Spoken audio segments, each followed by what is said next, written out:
começar a rever agora as aulas de funções. Função eu tive na minha aula presencial, mas eu não peguei aqui do ProEnem. Mas eu vou começar a rever agora, porque dia 20 desse mês, se eu não me engano, eu vou ter tipo um aulão de funções. A gente vai pegar vários exercícios e vai ir um dia à tarde lá na escola, lá no cursinho, e vai fazer vários exercícios. Então eu preciso muito rever, porque função é uma matéria que não vai, matemática é uma matéria que não vai.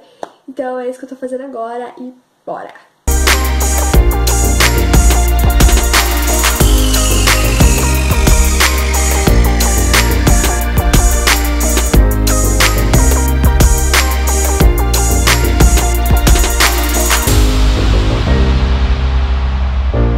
Então, eu vou explicar pra vocês agora o que aconteceu comigo, que foi uma coisa assim um pouco séria e que fica de dica aí pra vocês, né, de lição de vida aí, como eu já falei nos meus 2 instas. Então, me sigam, tá, gente, que eu sempre falo coisas importantes por lá, principalmente no meu de estudos, mas eu falei no meu pessoal também sobre isso, então vamos lá.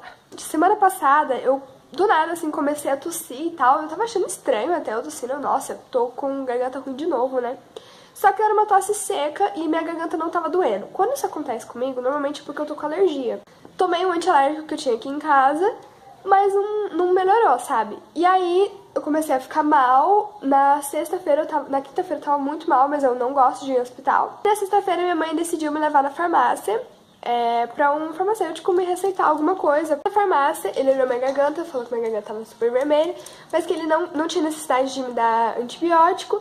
Então ele ia me dar um antialérgico, né, porque eu falei que eu tava tomando, ia me dar um outro antialérgico e um anti-inflamatório. Inclusive, o antialérgico que ele me deu, eu recomendo até, que é o Loratadine. Ele me deu, gente, nimesulida pra tomar junto com o Loratadine. Só que assim, você não pode tomar esses 2 remédios juntos. E eu tenho um pequeno problema, eu não posso ficar muito tempo sem comer, porque eu sempre passo mal. Desde sempre eu fui assim, eu não como muita coisa, então quando eu fico muito tempo sem comer, eu sempre passo mal, já desmaiei, enfim, várias coisas. E eu tava tomando os 2 remédios juntos só à noite, porque um eu tomava 2 vezes ao dia e o outro eu tomava uma só. E no domingo eu tava totalmente sem fome por eu estar doente, então eu só almocei, comi bem pouco, e à noite eu tomei uma caneca de chocolate quente. E depois disso, eu tomei os 2 remédios normais. Segunda-feira eu acordei de manhã porque eu tinha dentista. Gente, fui no banheiro pra escovar meu dente normal, a minha pressão caiu de um jeito que vocês não estão entendendo. Ele falou que eu tava muito branca, que eu fiquei muito branca, meu lábio ficou muito branco, eu fiquei assim, pálida, eu comecei a suar frio e eu comecei a passar mal, e aí começa a me dar ânsia quando minha pressão cai,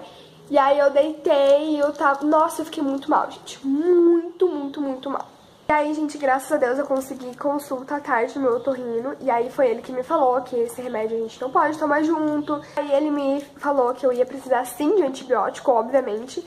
Então ele me receitou um antibiótico, me receitou uma injeção e me receitou um xarope por causa da minha tosse. Então eu já tô melhorando, eu tava totalmente sem voz. Então fica de dica aí pra vocês, sempre vão no médico que vocês confiem. Tomem muito cuidado com o tipo de remédio que vocês vão tomar. E mais uma coisa, se você é alérgico igual eu, gente, sempre leia a caixinha do remédio. Eu fui tomar ele e aí eu fui ler a caixinha, não sei porquê, e eu descobri que tinha que agitar antes de usar e eu não tava agitando.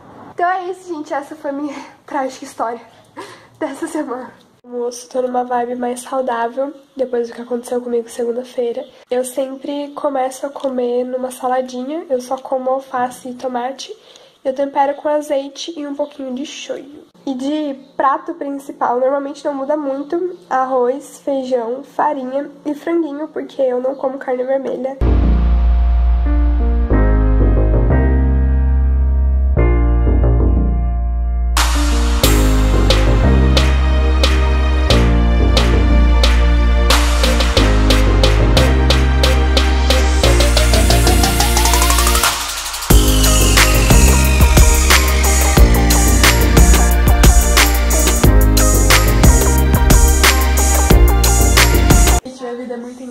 Eu sou muito engraçada. Hoje mesmo eu falei, né, que eu tava tentando uma vida mais saudável por causa da minha alimentação, do que aconteceu tudo, porque eu não tenho uma alimentação nada saudável. E aí hoje o que tem de janta? Frango frito. Mas ó, gente, eu equilibro tudo, tá bom? Ó, aqui ó, suquinho de laranja, aqui ó, ovinho frito, aqui tem mandioquinha com cenoura, que normalmente eu não como, nunca como, mas vamos comer hoje. E arrozinho. Então agora eu vou comer, que eu estou com fome.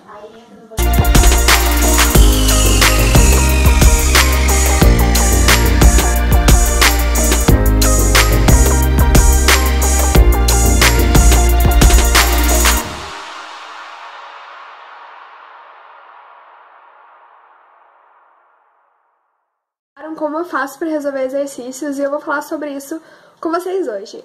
Eu gosto muito de resolver exercícios na hora da revisão, então eu já falei sobre revisão pra vocês, eu vou deixar o link do study vlog aqui embaixo, que foi o último, inclusive. Normalmente, no dia em que eu estudo a matéria, eu faço poucos exercícios e eu só faço se no material do ProEnem, né, nos slides, tem exercícios no final, ou se eu pego a teoria das minhas apostilas que tem exercício após a teoria, que eu vou deixar o link aqui embaixo também do study vlog em que eu mostro elas. O que eu faço quando os exercícios não são do ProEnem nem são das minhas apostilas? Google, gente. Jogo lá no Google. Questões de vestibular sobre tal assunto.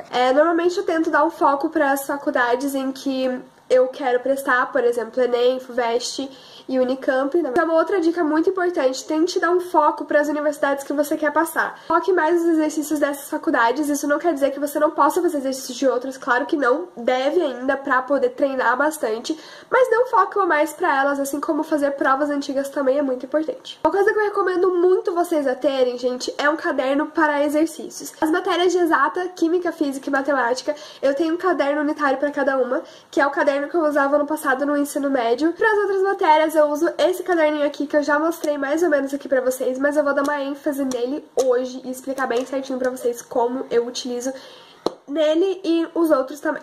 Uma coisa muito importante que você deve criar o hábito de fazer é anotar a resposta certa das questões que você errou. Primeiro, como eu separo as matérias no caderno? Gente, no topo de cada folhinha tem escrito qual é a matéria e qual é o assunto, e aí eu resolvo os exercícios. Os exercícios que eu errei daqui, a resposta certa tá aqui de vermelho. Porém, como vocês sabem, eu sou uma pessoa que gosta muito de cor, e aí eu comecei a fazer um outro método que me ajudou muito, utilizando post-its. Então aqui, gente, os exercícios que eu errei dessa parte aqui, a resposta certa de cada um dos exercícios, por exemplo, 7, 10, 9, 11, tá aqui e de cores diferentes. Pra que serve isso? Vai servir para quando você for fazer os próximos exercícios, por exemplo, essa foi a primeira vez, essa foi na segunda revisão. A hora que eu for começar a segunda revisão, eu vou dar uma olhada nesses exercícios que eu errei, ler a resposta certa, porque isso vai evitar que você erre coisas por bobagem, que você erre coisas que você já errou. Isso é uma coisa que eu fazia com muita frequência, hoje em dia eu não faço mais tanto por causa disso, tá? Uma dica muito boa, muito importante, eu espero que vocês levem essa dica pra vida de vocês.